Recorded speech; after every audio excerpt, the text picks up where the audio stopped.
বলিউড পাড়ায় খুশির সংবাদ, মা হতে চলেছেন বিশ্ব সুন্দরী ঐশ্বরিয়া রায়। হ্যাঁ ভিউয়ার্স, এবার দ্বিতীয় সন্তানের মা হবেন অমিতাভের পুত্রবধূ ঐশ্বরিয়া বচ্চন। প্রায় 1 বছর হতে চলল, চারিদিকে একটাই খবর, ডিভোর্সের পথে ঐশ্বরিয়া অভিষেক। শোনা গিয়েছিল শ্বশুর বাড়ি ছেড়ে নিজের ফ্ল্যাটে গিয়ে থাকছেন নায়িকা, সঙ্গে মেয়ে আরাধ্যা বচ্চন। তবে এই ডিভোর্স প্রসঙ্গে কোনো কথা বলেননি তারকা দম্পতির কেউই, যদিও রেগে গিয়ে পুত্র এবং পুত্রবধূর পক্ষ নিয়ে মন্তব্য করেন অমিতাভ বচ্চন। তারপর সব আলোচনা বন্ধ করলেন জুনিয়র বচ্চন ও ঐশ্বরিয়া। সম্প্রতি পারিবারিক একটি অনুষ্ঠানে ফ্রেমবন্দি হন এই যুগল।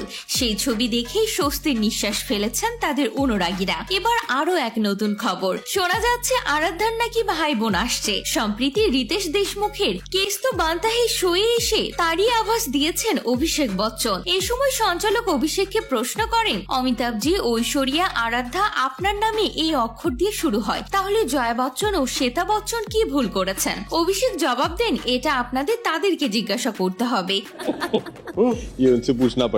তবে আমি মনে করি এটা আমাদের বাড়িতে একটি ঐতিহ্যে পরিণত হয়েছে। অভিষেক, আরাধ্যা। তারপরে অভিষেককে থামিয়ে দেন রিতেশ। আবার প্রশ্ন করেন আরাধ্যার পরে, তখন অভিষেকও মজা করতে ভালোবাসেন। অভিনেতা বলেন, এখন আর নয়, পরবর্তী প্রজন্ম আসার পরে দেখা যাবে। আর এ থেকে নেটিজেনরা ধরে নিয়েছেন ঐশ্বরিয়া রায় হয়তো বা মা হতে চলেছেন। যদিও রিতেশের কথা শুনে রীতিমতো লজ্জায় লাল হয়ে যান জুনিয়র বচ্চন। পরিস্থিতি সামাল দেওয়ার জন্য রিতেশকে হুমকি দিয়ে বলেন তিনি অভিনেতার থেকে বয়সে এবং কাজে অনেকটাই সিনিয়র, তিনি যেন বুঝে কথা বলেন। আর এই ক্লিপটি এখন সোশ্যাল মিডিয়ায় ভাইরাল হয়েছে। তারপর থেকে গুঞ্জন উঠেছে দ্বিতীয়বারের মতো মা হতে চলেছেন ঐশ্বরিয়া রায়। এখানে শেষ নয়, সম্প্রতি অভিষেক বচ্চন ও ঐশ্বরিয়া রায়ের কয়েকটি ছবিও ভাইরাল হয়েছে, যেখানে তাদেরকে একসঙ্গে দেখা গিয়েছে। তবে কি ঐশ্বরিয়া মা হতে চলেছেন? এর জন্যই কি এখন বইয়ের পাশে দেখা মিলল অভিষেকের? তো ভিউয়ার্স, আপনাদের কি মনে হয় অবশ্যই কমেন্ট করে জানাতে ভুলবেন না।